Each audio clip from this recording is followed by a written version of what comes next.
अस्सलामु अलैकुम वरहमतुल्लाहि वबरकातुहू। इस वीडियो में हम जमा और तफरीक की मखलूत इबारती मिसालें हल करेंगे। मखलूत इबारती मिसालें हल करते वक्त जमा और तफरीक के दोनों अमल करने होते हैं। गौर करके तय करना होता है कि इनमें से पहले कौन सा अमल किया जाए। अब हम मखलूत इबारती मिसाल हल करते हैं। इस सवाल को देखिए। एक गांव की आबादी 9337 है। उसमें से मर्दों की तादाद 4210 है और औरतों की तादाद 3918 है। बाकी बच्चे हैं। तो उस गांव में बच्चों की तादाद कितनी है? इस सवाल में दिया हुआ है कि गांव की आबादी, मर्दों की और औरतों की तादाद दी हुई है। मालूम करना है बच्चों की तादाद। अमल, पहले जमा का अमल करेंगे, उसके बाद तफरीक का अमल करेंगे। चलिए देखते हैं किस तरह से हल करना है। पहले हम मर्दों और औरतों की कुल तादाद मालूम करेंगे। पहले जदौल बनाकर अदद लिख लेंगे इस तरह से 4210 जमा औरतों की तादाद 3918। 0 इकाई जमा 8 इकाई 8 इकाई। 1 दहाई जमा 1 दहाई 2 दहाई।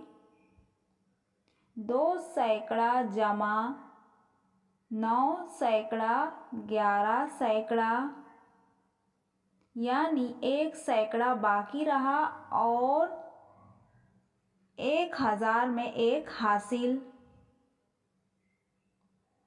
4000 जमा 3000 7000 जमा हासिल का 1 8000।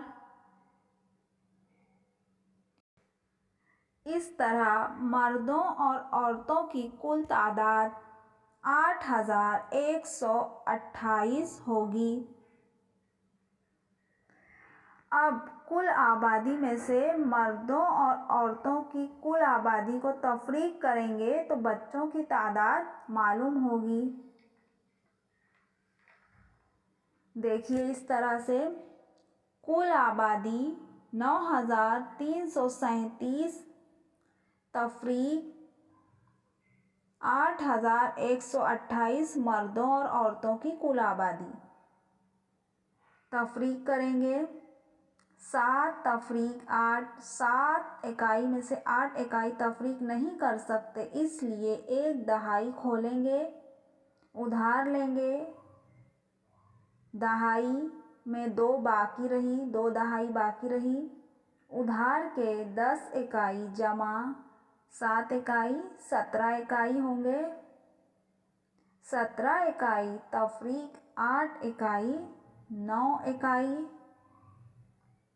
2 दहाई तफरीक 2 दहाई 0 दहाई। 3 सैकड़ा तफरीक 1 सैकड़ा 2 सैकड़ा। 9000 तफरीक 8000 1000।